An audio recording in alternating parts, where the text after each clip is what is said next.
ईश्वर ही है और है कौन।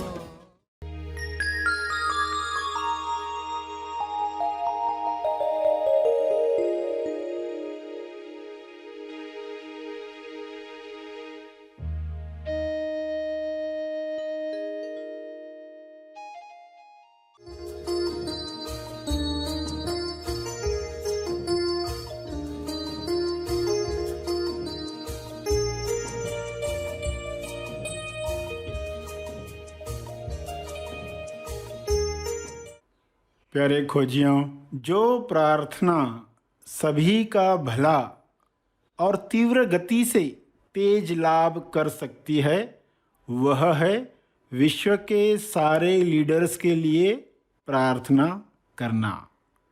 विश्व के सारे लीडर्स एक दिशा में काम करें तो परिणाम जो आएगा जल्द और भव्य होगा।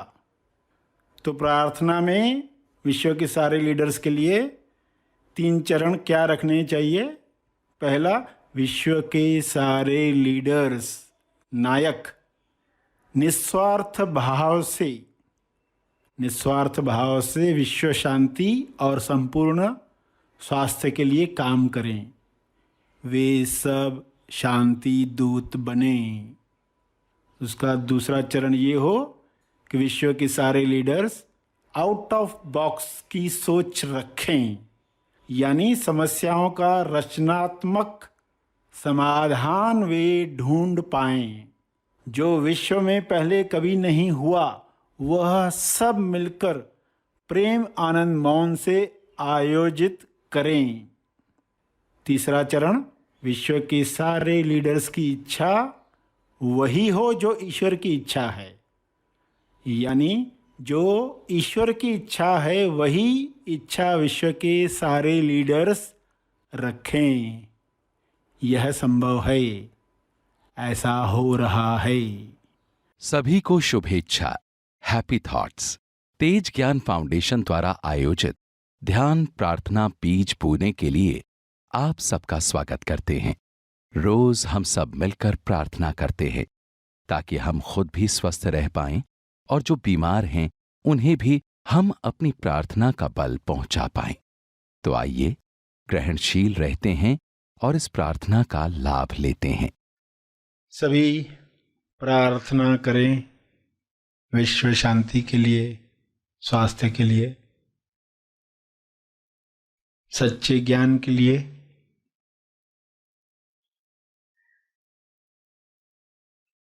सभी आंखें बंद करें। सभी की मुक्ति के लिए,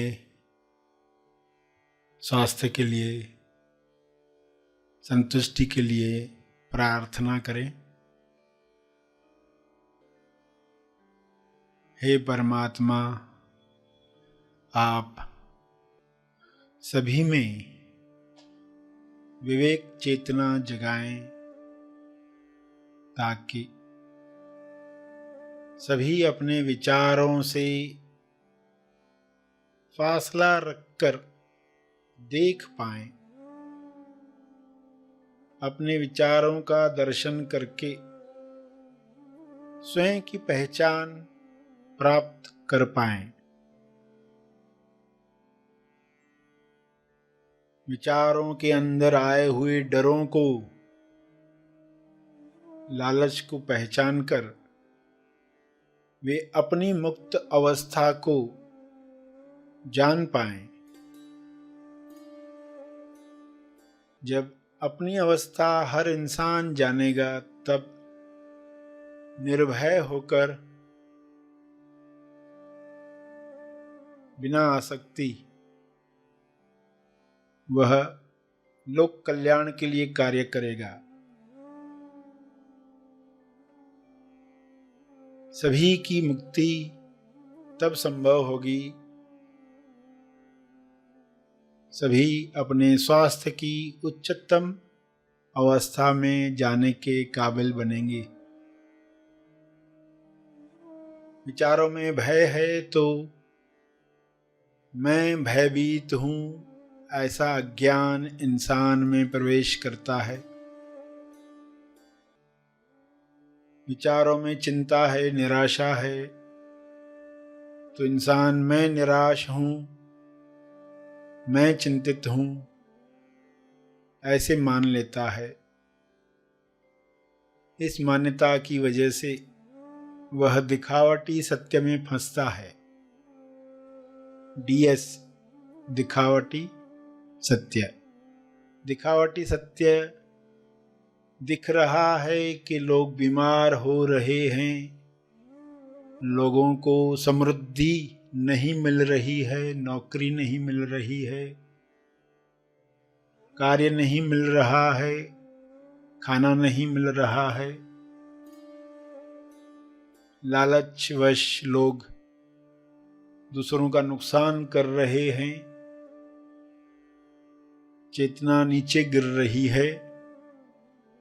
इस दिखावटी सत्य में भी लोग अपनी चेतना को बरकरार रख पाएं और सही टॉस कर पाएं।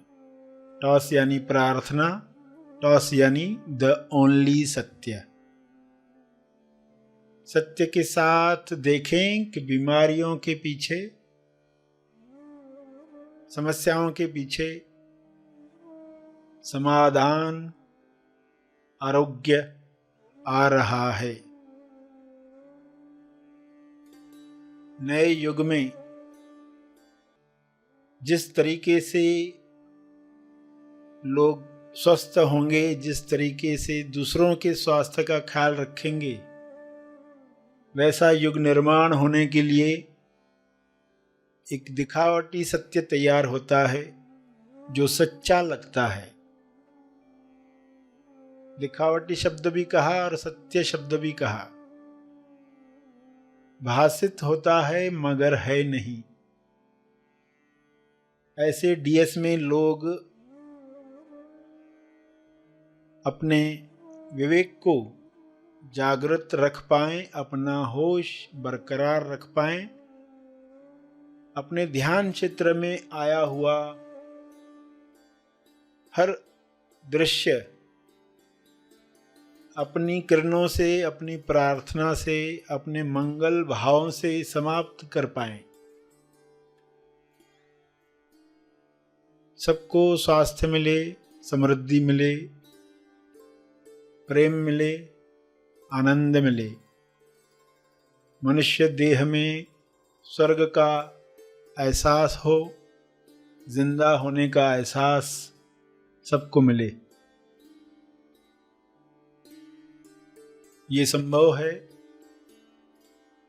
शुभ्र प्रकाश, आरोग्य प्रकाश पृथ्वी पर उतर रहा है, जिसमें सभी नहा रहे हैं। सारी अशुद्धियां शरीर से समाप्त हो रही हैं। सभी के मंगल में हमारा मंगल है, हमारे मंगल में सबका मंगल है, ऐसा ज्ञान सब में उतर रहा है। सारे डॉक्टर्स इस प्रकाश में हेल्पफुल बन रहे हैं, अपनी लालच को समाप्त कर रहे हैं। हर पेशेंट अपने भय पर विजय प्राप्त कर रहा है। यह विजय उसे स्वस्थ कर रही है। यह विजय सबको मिले।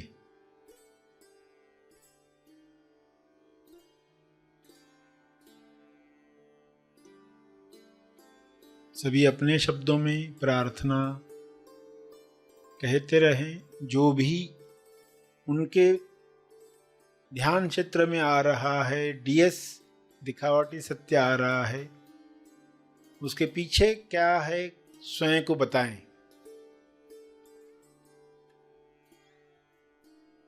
और टॉस करें, प्रार्थना करें। द ओनली सत्य, प्रेम द ओनली सत्य है। स्वास्थ्य जन्म सिद्ध अधिकार है। संतुष्टि आपका गुण है, शांति आपका होना है। यह द ओनली सत्य है।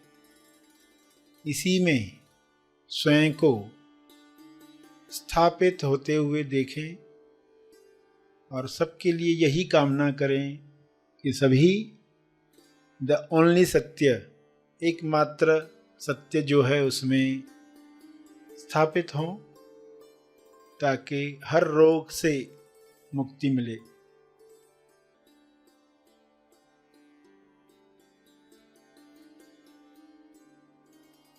अपने शब्दों में प्रार्थना जारी रखें।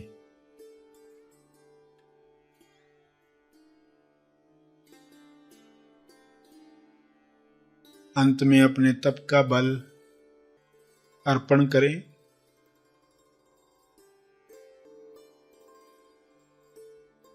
सभी धीरे धीरे आंखें खोलें।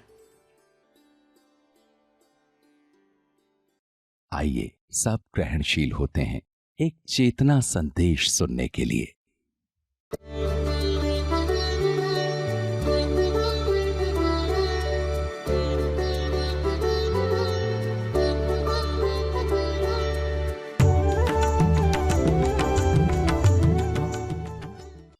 विचार अंदर आने से पहले पूछे मैं आऊं क्या? आप कहोगे नहीं, पहले ये सब टिफिन विफिन बन जाए बाद में आना। सोचेंगे तुम पर भी सोचेंगे। कोई विचार आ रहा है, यार फला परेशानी, फला प्रोजेक्ट, ये करना है, आज स्कूल जाके ऑफिस में ये करना है, उधर। आप ठीक है, सोचते, तुम पर भी सोचते हैं। पहले हम ये निपटा लेते हैं, फिर तुम पर भी सोचेंगे। जल्दी मत करो, हर एक चीज को टाइम पर होने दो। ऐसा कोई चौकीदार, उस चौकीदार को कोई समझ चाहिए, और वो समझ मिलने के बाद वो स्ट्रांग हो जाएगा। यही तो सिखाना है। उस चौकीदार को साधना देनी है। साधना का अर्थ है क्या? कोई ट्रेनिंग मिले उसे। वो जो कमजोर बना बैठा है, सभी को अंदर दे देता है प्रवेश, तो उसको ट्रेनिंग दी जाए। आप श्रवण करोगे और आपका चौकीदार मजबूत हो जाएगा। फिर कहोगे अभी डाकू प्रवेश नहीं करते। इतने प्रवचन सुने, इतने सत्संग सुने, मगर फिर से हम उसी पैटर्न्स में, उन्हीं आदतों में, कोई फर्क ही नहीं पड़ा। तो उनको बता क्यों फर्क नहीं पड़ा। हम कौन से खबरियों को अंदर रखे हुए वो नहीं निकालोगे, कुछ फर्क नहीं पड़ेगा। दो मित्र गांव से शहर की तरफ निकले कोई काम करने के लिए,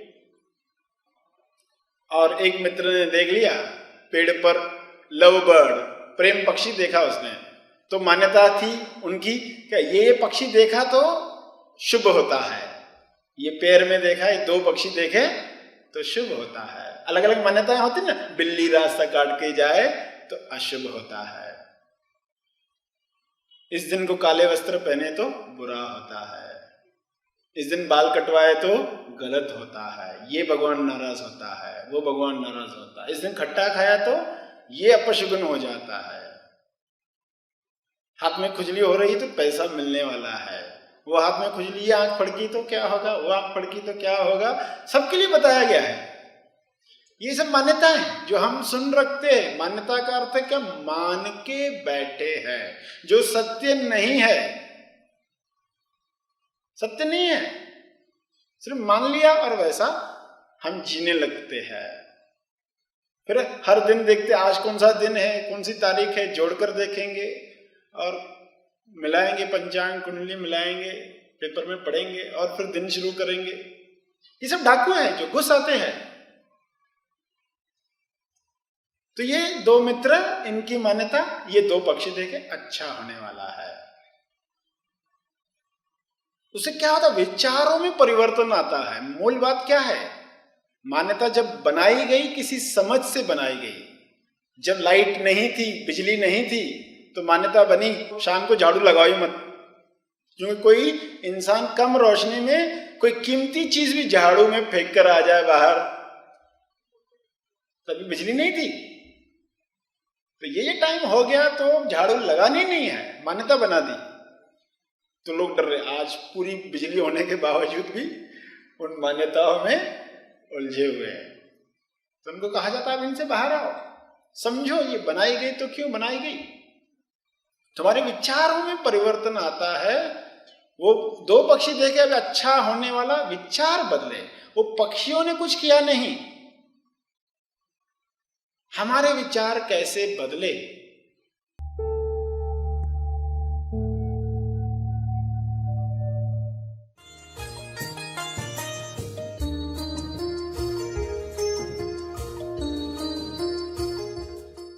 प्रार्थना और मार्गदर्शन का सभी ने लाभ लिया। आइए यहीं पर समाप्त करते हैं, कल फिर मिलेंगे। तब तक के लिए धन्यवाद।